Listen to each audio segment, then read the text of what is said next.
Okay, what's up YouTube? It's Strydent, and I'm here with you with a little update. Yeah, I've been absent for a little while because we've been moving. Uh, been doing a whole bunch of things actually, and that's what's kept me away from putting up new videos and doing artwork, etc.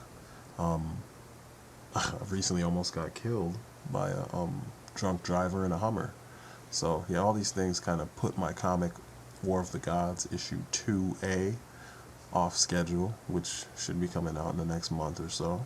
I know I've said that before, but if all goes well, that's what'll happen. Anyway, previously the drive for my computer died, and I had to have it replaced.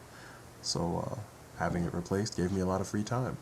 Um, During the free time, I completed a move from one side of town to the other side of town, and it's cool because my family and I are now in a much bigger place, a lot of room. Uh, I've spent some of my free time though, recovering from the move and from almost dying. I spent a lot of my free time looking at toy reviews.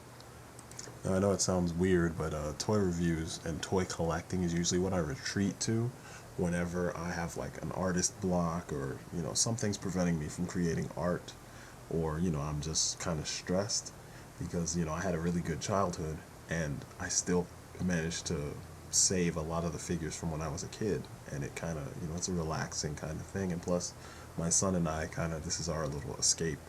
We play with action figures and stuff. But I noticed that a lot of these reviewers spend too much time on things that we really don't need to worry about. Like the bios on the back of packages. GI Joes were cool because you could cut the bios off and save them, and it actually told you some information about the character that most people didn't know. Because I mean, a lot of GI Joes aren't household names, but Batman is a household name. If you don't know who Batman is, you don't know what his backstory is, you're probably not a toy collector. You know, it doesn't matter what country you're from. You know who Batman is. You know who Superman is. I don't need every time a new Batman or Superman figure or whatever these reviewers spend time reading to me. No, I'm looking for a toy review. So this is one of those things that I'm going to give you straight up the toy review. Screw the package. Blister carded packaging is not always that interesting, and some of these cats act like it really is. There are lines that actually have interesting packaging, like the Transformers fan source figures. Those are cool. A lot of Japanese figures have cool packaging, boxes with the flip up display windows, or there's information or really cool pictures on it. Usually American toys don't do that. American toys have usually cheaply done art, if any art on the outside, and sometimes really good art, like the DC Universe classics. It's good art, but it's really standard, and it's the same for almost every figure.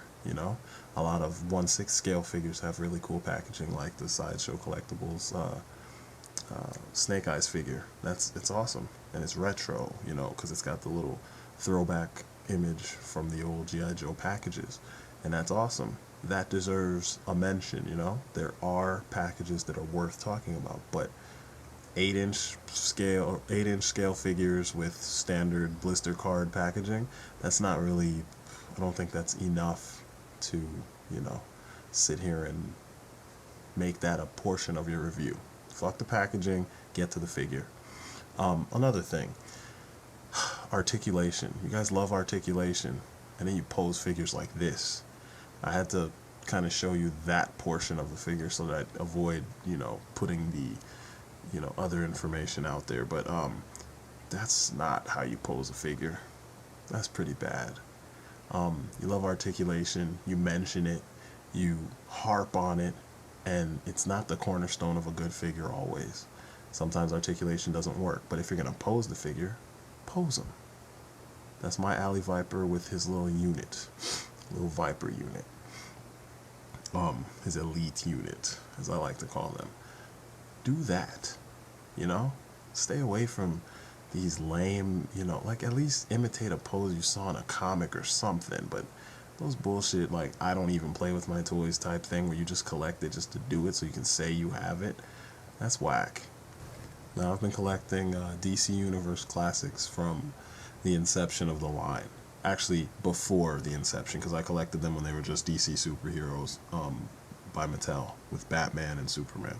Um, they're my favorite line next to the Soda Street Fighter figures, which I think are the perfect freaking line. The scale of the figures is awesome. The accessories, the paint, the articulation, everything is awesome. The main thing for me is the scale. The scale is freaking awesome, and that's the way it should be. You play Street Fighter, all the characters are different heights and weights and different reach, and they captured all that better than DC Universe Classics, in my opinion. And it's an honest opinion. You know, I'm an illustrator. There should be more proportions than just, you know, like 2 or 3 standard proportions. Typically, the DC Universe characters are all the same bodies except for the girls, which they range in articulation, but they're about the same height. I don't like that every reviewer has the nerve to go through the articulation for all these figures as if it's going to be different for each of them. You know, when it's necessary, when it's actually different, I think it makes sense. But in general, if you've been collecting these figures for any amount of time, you know what to expect. Same thing goes for the Masters of the Universe Classics, you know. It's the same. Typically on every figure, the articulation is the same. Don't waste time on that. Tell us what's different for this particular figure, each particular figure. Marvel Legends. Certain figures have shitty articulation, you know. They act like articulation is the be-all, end-all. This Colossus figure was awesome as far as sculpt goes. Shitty when you think about the actual application of his articulation. His body is really heavy and his legs are really light. So standing him up becomes a chore. I mean, mine was slack out of the package. I don't think this big dude needed that kind of articulation. The ab crunch doesn't really allow for much in far as posability. I mean, he's a big dude. I think this would have been one that, you know, a little bit less, you know, joints would have made him a sturdier figure, you know. Now, if the character's agile, like Nightcrawler, who in my opinion is probably one of the best Marvel Legends figures, period, in sculpt and articulation, he needs all that, you know. And mine is a little slack, but it doesn't matter. He's an agile character, so I can put him in poses that, you know, he would actually take. There are other characters who have a gimmick, and their posability needs to allow for that gimmick to be, you know, a part of you having a toy, like, you know, Hawkeye. Hawkeye needs to be able to hold his arrows and his bow. Green Arrow, same deal. You can't slack on the posability for characters like that. It's just, you know, Hawkeye sucked because his hands didn't have the kung fu grip like you see here. If he had that, it'd have been perfect. You kind of put his bow and arrows in his hand and let him sit. And to me, that's not a great figure. But when you see reviews on this figure, they act like it's the most amazing thing ever, and he goes for so much online. I mean, God forbid you actually play around with your figures. So, you know, pretty much you're going to hear a real-world perspective, because my son and I, we play with our figures. And DC Universe Classics stand up to just about whatever you dish out to them. Some of the other lines, not so much. But when you come to me, I'm going to make sure that I let you know, what the truth is about certain things in real world situations, because we don't all have disposable incomes that we can just go out and pick up another one, It doesn't make sense.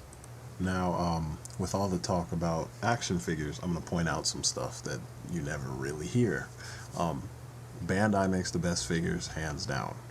These super imaginative Chokogen figures, they kick the shit out of everything else on the market in America and any other country, as far as the 8-inch size goes.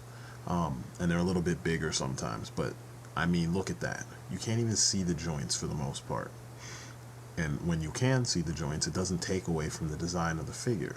So this is something that the American market seems to struggle with. On the flip side, we get pretty decent figures for a decent, under $20.